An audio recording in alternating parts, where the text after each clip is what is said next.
It's amazing how you're nervous when you're on stage. I asked about the theme and it was shaping the future. And the first thing that came into my mind is education. It's what takes us up there, and I chose educational technology, and that's what I'm going to continue about. I need a minute. All right, so that's the theme that we're going to talk about today. Let's do quick statistics here. How many of you are students? Oh, thank you. How many of you are students? All at university? All of you. Okay. All of you, 90%. Great, I'm talking to the right audience then. How many are active teachers? Or have taught? Or have tutored? Or have helped a friend? Most of you, right? How many of you realize responsibility of passing on an information? So many, and I'm so proud. And that's what we'll be talking about today. Okay, so when we say education, the first thing that comes into my mind is research, study, knowing, knowledge, whatever it is that comes with the term. And all that is related to one thing, which is asking the right questions. You can know about a topic, but knowing what matters for you, what will take you next to the next stage, is what matters actually. So, let me step aside to be able to look at the slides.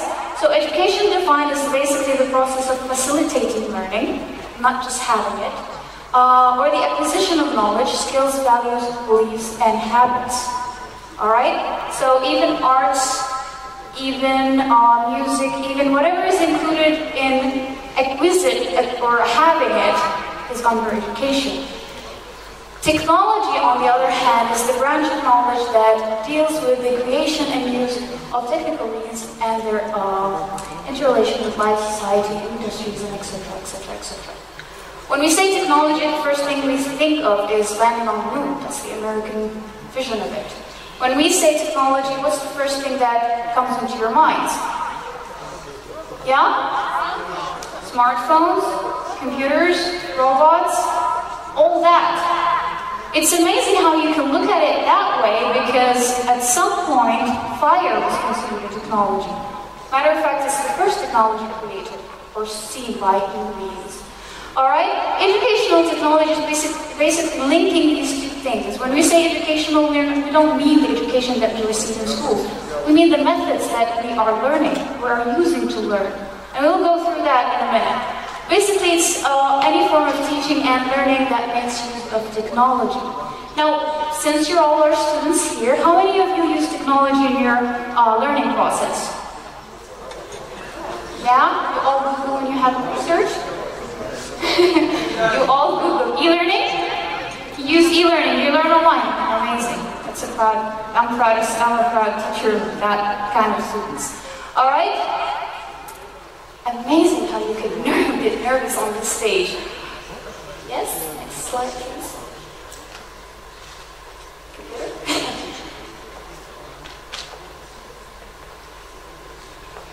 Okay. Technology. We're having technical issues, and that's okay. It's part of evolution. Okay, go refresh. By the way, I'm using Prezi and not a PowerPoint. Prezi is just a version of a Disney PowerPoint. Yes, it is. We'll go back. What I wanted to talk to you in this part is basically the evolution of technology, what has human beings invented. You see, back in the 1920s, it was a teacher-centered classroom. When people realized they needed to receive education, they would send their kids to someone who knows better, and they would sit down facing that teacher, getting knowledge, receiving knowledge from that person. After that, they have invented scans and etc. Could you please fix that? Thank you very much. Internet. The main problem that could face you in Algeria. Much. Alright, I'll carry on with the talk because we are limited here. So I was saying, human beings have been trying to improve the educational process. Alright, great. Here.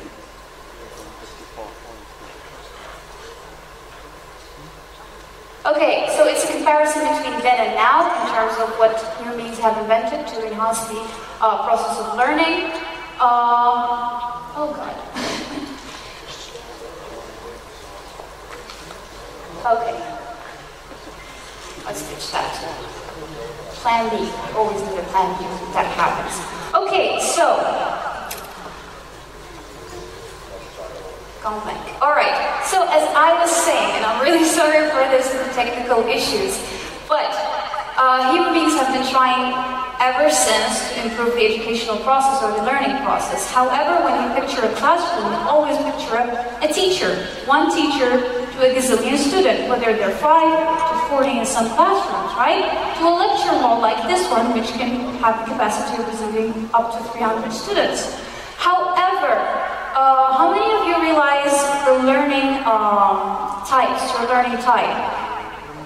Or what kind of learner are you? Not like McDonald's. No, let me tell you a story. When I went to MNU, Malaysia, that's Malaysian University of Multimedia, which is part of technology, I struggled in my first year. I did not make it. It was really hard to survive subjects, especially if you take accounting or finance or in a different language. Don't think that I had graduated from another place. I graduated here from Algeria 6 years ago. And it was really hard for me to keep up with lectures and tutorials. So I wanted to understand what was wrong with me because I had the books, I had the computer, I had it all. What was wrong with not scoring? And during my first year, we had a subject called University Learning Techniques, in which we conducted a test to teach us about our learning style or our learning type. I discovered then that some of us are visual, they learn something when they see it. Some of us are kinesthetic, they had to do it or practice it in order for them to be able to understand it. Some of us are auditory, they have to hear it. And there are like 9 types of learning. After I became an academic manager 5 or 6 years after that, I discovered that there are also teaching methods. Alright? Now, the teacher-centered classroom is not the only method. There are like where you have peer-to-peer, where you make students explain to each other. There is group work. There's a lot of methods that were supposed to be shown up there. Oh, there it is. You should have told me. Alright, so I was saying these are just some inventions. So back in 1964 there was the BASIC, which teaches programming, the Texas, the Dream calculator, there was the cassette in 73. This is just the scanners and the touch typing software, and these were integrated in the educational system after trying them in the military system back in the United States. Alright? In 1984, the Macintosh came, and only over 92 schools had used this in their educational system. Until we're here today, the whiteboard was actually invented in the 80s. After that, there was the digital board in the 1991, which is a smart board where students or teacher can interact using it. After that, we're here. We're actually stuck at this phase. iPads, iPhones, smartphones, etc., etc. Alright? Alright, where are we now? We are still at the teacher-centered classroom. That's what I came here to talk to you about. Now, if digital boards were invented in 1991 and we're still at 1920, what are we doing with our lives? That's the main question I wanted to raise here. Alright? As I had explained, these are the types of learners. We have the visual, the kinesthetic, auditory. We have the stressed learners, those people who have incredible critical thinking skills. They have to be in a problem to be able to solve it. And that is also related to math and physics and etc. We have the ease learners, and these are programmers. They're so calm, so chill, they can do it at their ease. We have the scribble. Some people need to write it down to understand it. Some people need to get it from authority. If it's not from Harvard, I don't recognize it. If it's not from Cambridge, it does not exist, and those are the toughest learners, to be honest. And there's who needs to teach it in order for them to understand it. It's actually linked to a whole brain teaching method, which is another story. And there are those who have to see it and copy it and transfer it. Alright? And these are just some of the teaching methods I was telling you about. Alright, as I was saying, how does education leads us to tomorrow? For us, we thought, I don't know about you, but the stereotype says get education in order for you to get the job, in order for you to get the salary, in order for you to die in peace, right? Right or not? Yeah? Why do you study? Why are you students, since all of you are students? Why do you study? Because your mom said so? Because you need a job? You need to, yeah? To learn. Few of us actually are passionate about learning. And honestly speaking, few of us are given the ability to have that passion. And that's what I came here to talk to you about. We need us millennials who are teaching Generation Z and who will probably teach the generation after. We need to live today in order for us to pass it. Okay? And if we're not passionate about what we learn, how are we going to make the next generation passionate about it? Now, I do all this through social media. I'm a millennial just like you. I love books, I love them. I live with my books back home, but I'm always online checking and browsing, right? And that's how actually we can communicate with the next generations. And my opinion, of course. Alright? Now, these are just some statistics. We are 7.5 billion people on Earth. 4.021 billions are actually using internet. About 60% of us on Earth, globally speaking, are online. Alright? 3.1 billion are active social media users. They're all familiar to Facebook, to Twitter, to Instagram, etc., etc. Unique mobile users, we're talking about Apple or Samsung, etc. There are 5.135 billion, and active mobile social users are 2.9. Now, how does this contribute in enhancing or improving the educational process? In a classroom, I became a teacher by accident. I always tell this to my students, and whoever is going to call me a teacher, I'm going to tell them, please don't. I'm here to learn as much as you are. During my learning process, I usually go through the materials, books, and in order for me to teach it, I find it really hard to sit there and read the book to my students. So I had to do my research using my studies in multimedia, and these are basically the 4 points that are needed in our classrooms in order for us to pass the information that we just received. Basically, the use of multimedia is very important because that's the most stimulating tool for learners. The utilization of social media is actually needed. I don't understand why telephones or smartphones are restricted from classrooms. Why not interact with them? There are so many platforms out there that you could use, having the attention of your students instead of them being distracted on what's new on Facebook or playing something like Candy Crush. Alright? The modern technology-based art forms, why not link art to technology? Why not study the movement of a dancer using physics and improving that field as well, using what we know in classrooms? Alright? The cloud school or the school in the cloud. It's basically teaching your kids, and I'm going to say kids, and filming them and putting them out there in the cloud so that other kids would learn from their peers instead of them learning from one person who had studied 4 years in university and only is reading a book for them. Alright? Now, for me, I had this structured and it went out differently. As public speakers, we never get our speech in our head as straight as it is out there. I wanted to link this to a personal story that I had, and the only reason that I chose this topic for. Alright? Now, I worked as an academic manager for almost a year. Recently, I was promoted to a communication manager, which I had rejected for some reasons. And back in summer, we had plenty of kids. We had a summer program for kids to teach those kids English, French, and languages, plus having them having activities at our premises, right? Now, what you're seeing here is little Amina. Amina is 5 years old. She came, and just like any other 5-year-old, she would cry every morning, not willing to let go the hand of her mom. She didn't want to go to classroom, even though that we spoke to her a lot of hours, telling her that it's going to be fun, you're going to learn this and that, you're going to be capable of saying colors in English or in French. She had refused.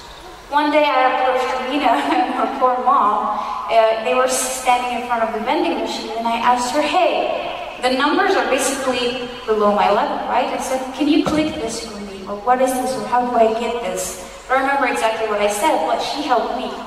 And ever since, she wouldn't let go. She would come with her siblings in the morning and just sit with me in the office. And we would just spend the day until it's 4 p.m. and her mother comes and picks her up at the end of the day. Her siblings were up in classrooms learning. She was with me, sometimes coloring, sometimes drawing. And I had if you go to my office, you'll find a lot of crayons and papers and whatsoever, because creativity has to barge in, right? And we would have our small talks. I would ask her a lot of questions, she would ask me a lot of questions.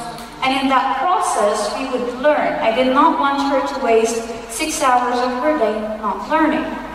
So she would ask me, what is this, what are you doing, etc., etc., innocent questions. And I had to ask her the one lame question that adults have asked us when we were young. I dared to ask her, what do you want to be when you grow up? At the age of 5.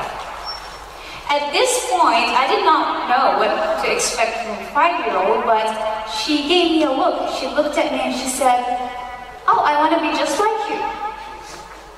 And as promising as that answer was, and I know that answer should have made me proud or something, I actually was terrified by her answer.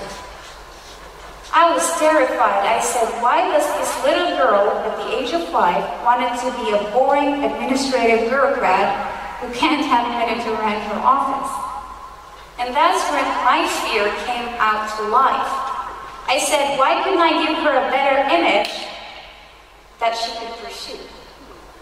So I went on and asking her, I said, why do you want to be like me? She said, you have a computer, you have a lot of things to click, you have a lot of things to do, you have crayons, you have this, you have that, you have a lot of things. I said, but a doctor does have an office, an engineer has an office, your mom, I think she was a lawyer, had an office. She said, no, I want this. 5 minutes later, she couldn't find a certain shade of blue, and she said, you know what, I don't want to be like you, I want to create colors. And I was proud of her answer. And it was at that moment that came into place that I realized that we need to design a better present for our future learners, for these kids to at least have a clearer image of their future. You see, I am not a doctor. I think we have... All I know about medicine is Grey's Anatomy, basically, but neuroscientists have evidence that the reptilian complex area of the brain, basically we have 3 brains in our brain. I hope I'm explaining this right. We have the human brain, the mammalian brain, which is linked to our emotions, and we have that area of when you're scared or when you're threatened. And neuroscientists had proved that when we are threatened, everything shuts down. Our emotions, our intelligence, our everything.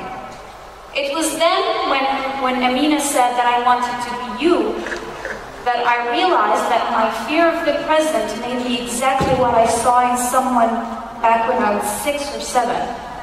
I really loved my teachers. I loved the learning process. I was one of the kids who were really encouraged and excited and thrilled to be in a classroom. And I made sure that I reached to my past.